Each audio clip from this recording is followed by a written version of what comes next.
बन जाए, बहुत अच्छी बात है। कोई शिकायत तो नहीं है सर आपकी? नहीं नहीं सर, बहुत बढ़िया चल रहा है। बहुत आप लोग हेल्प कर रहे हैं और आपके हेल्प से बहुत फायदा लोगों का हो रहा है, हमारा तो हो ही रहा है। अरे thank you sir, thank you. जी सर बताइए। सवाल है सर हमारा एक, उसमें काफी लाभ में जा रहा हूँ। IRFC हमने 1000 शेयर, वो भी एवरेज करके हुआ है, तो 145 में है अभी। बात तो सही है आपकी सर। आप ही नहीं, पूरा मतलब जिन लोगों ने भी रेलवे में पैसे लगाए, वो मतलब रेलवे पावर की कुछ एक कंपनियां PSUs की, वो उन्होंने मतलब 1.5-2 साल से बहुत परेशान किया हुआ है। पूछते हैं मैम से, डिस्कस करते हैं अभी। तो आप मैं ये जानना चाहता हूँ सर, मैं ये जानना चाहता हूँ कि इससे निकल करके मैं क्या ले लूं, और किर्लोस्कर न्यूमेटिक मैं किस भाव पे कभी खरीद सकता हूँ, ये सवाल है मेरा। चलिए ठीक है मैम, एक तो IRFC में क्या निकल जाए, काफ़ी टाइम हो गया इनको होल्ड करते हुए, बहुत लोगों की फ्रस्ट्रेशन बढ़ रही है।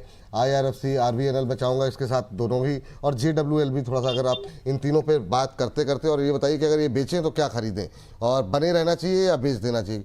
इतना समय वेट करने के बाद बेच के निकलेंगे तो अफसोस, मतलब गलत बात तो नहीं होगी? क्या टिप्पणी आपकी? आपने कह दिया वो बात कि पहले तो जय हिंद सर, और आपने इतने साल, कई क्वार्टर्स आपने होल्ड किए, तो थोड़ा बहुत डिविडेंड मिला होगा। स्पॉट चार्ट पर तो आपको, प्राइस चार्ट पर तो आपको नुकसान नहीं है। मैं बहुत क्लियर व्यू लेकर के चल रही हूँ। रेलवे वाले स्टॉक्स को दिसंबर तक, पूरा दिसंबर होल्ड करेंगे, अप टू मतलब आने वाले 5 महीने, और इतना समय और दीजिए। इस समय में इनमें मूवमेंट आने की उम्मीद है, और अगर ये अब नहीं चले तो उतना, फिर मतलब होप में नहीं चले तो फिर जब एक्चुअल नंबर्स आ जाएंगे शायद तब भी नहीं चलेंगे, क्योंकि बजट बहुत कंस्ट्रेटेड है। मतलब आप समझ लो कि ये ऑफ ट्रैक हो जाएगी चीज से, रहने देते हैं। लेकिन गवर्नमेंट के भी हाथ भी बंधे हुए हैं, है ना, उतना ओपन पैसा नहीं है। तो फिलहाल के लिए बजट की आशा में चल पड़ा तो अच्छी बात है, और ये हम लोग इसको दिसंबर तक आप चाहे तो होल्ड करके चल सकते हैं। This is too late to exit.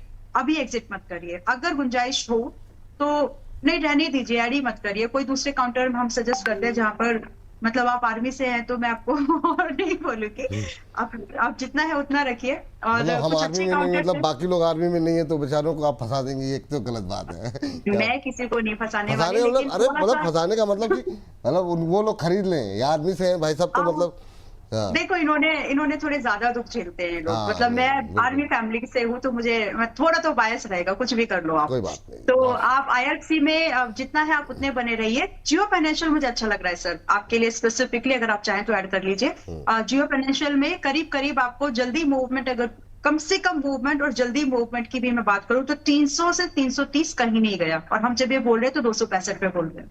तो करीब अगले 2-3 महीने जियो फाइनेंशियल के नाम है। अब चाहे तो इसमें थोड़ा सा मुनाफा लेने की कोशिश करिए, सही प्राइस है, अभी महंगा नहीं लग रहा। हाँ एक बात है, अभी क्योंकि हाल फिलहाल से 232-30 से चलना शुरू हुआ है, 210% चल गया, कहने का मतलब 7-8 दिन के अंदर में। तो हो सकता है कि अगले 2-3 दिन थोड़ा सा 250 के आसपास थोड़ा स्लो चले, वहां आप घबराइएगा मत। मतलब मैं कन्विंस्ड हूँ, और as I always say, stop loss से बुरा टारगेट से अच्छा कुछ नहीं है प्राइस पे। तो स्टॉप लॉस आप चाहें तो आपके लिए 2 to 5 का फॉलो कर लीजिएगा। बहुत कंजर्वेटिव स्टॉप लॉस दे रही हूँ मैं आपको, अदरवाइज हम 190 तक भी ऐड करने के लिए रेडी हैं।